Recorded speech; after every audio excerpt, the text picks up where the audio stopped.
Warum bin ich so benommen? Bin ein Workaholic, fast bestätigt Blut auf meinen Klamotten. Trotzdem kann ich mich nicht erinnern, weiß nur, dass ich vor 3 Tagen Zeug vom Teufel inhalierte, was mich zuerst faszinierte. Doch dann kam der Blockout, du say did it again. Steh mit halben Beinen im Bau, doch den Preis lass ich mir nicht nehmen, den ich jahrelang aufbaute, wechsel ständig meinen Standort.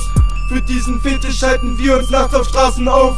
Mir ist bewusst, irgendwann wird mal was schief gehen. Deshalb jeder Tag der letzte Tag, lassen uns es wieder gut gehen, bis die Arbeit wieder ruft und die Dunkelheit entbricht. Jeder verdeckt ein Leichentuch, einer Leiche ihr Gesicht. Schnell die Spuren noch beseitigt und der Auftrag ist beendet. Hochgesetzt ist unsere Prämie, wir reiben unsere Hände und verabschieden das Opfer aus dem wunderschönen Leben. Rest in Peace, liebes Fräulein, zu spät um für sie zu beten. Jeden Tag ein neuer Mord, wir machen uns auf die Jagd. Denn die Battle-Mode-Kommandos ändern alles auf einen Schlag. Auch du kommst auf das Messer, bist bloß gerade noch nicht dran. Je früher du stirbst, umso weniger die Gefahr. Jeden Tag ein neuer Mord, wir machen uns auf die Jagd. Denn die Battle-Mode-Kommandos ändern alles auf einen Schlag. Auch du kommst auf das Messer, bist bloß gerade noch nicht dran. Je früher du stirbst, umso weniger die Gefahr. Ich hab seit Tagen nicht geschlafen, schlaflos geht es durch die Straßen. Alles, was mir die Welt gezeigt hat, war das Leben nur zu hassen. War mal einer von den Guten, doch dafür ließ man mich bluten. Deshalb bin ich auf der Jagd und suche Vergeltung bei den Huren. Bin im Tag-Team unterwegs mit meinen Brüdern, heute gibt's Rache. Keine Wärme, die wir spüren, macht uns der Teufel zu seiner Waffe. Wir Dämonen sind besessen, hören die Stimmen in unseren Schädel. Sie befehlen uns den Mord an diesen kleinen Hurenmädel. Oder besser gesagt die Nutte, ja die Schlampe geht heute drauf. Kommen in der Nacht zu dir und schnell die gesamte Sippe aus. Kappen die Stromversorgung und das Telefon ab von der Leitung. Dann geht's ab, da seid ihr sicher, hier geht nur noch gleich das Leitung. Deine Eltern werden gefesselt und geknebelt vor deinen Augen, massakriert und hingerichtet. Schmerzerfüllt sollen sie dran glauben. Und dann gibt's nur noch uns beide, tropft hier grad Blut aus der Scheide.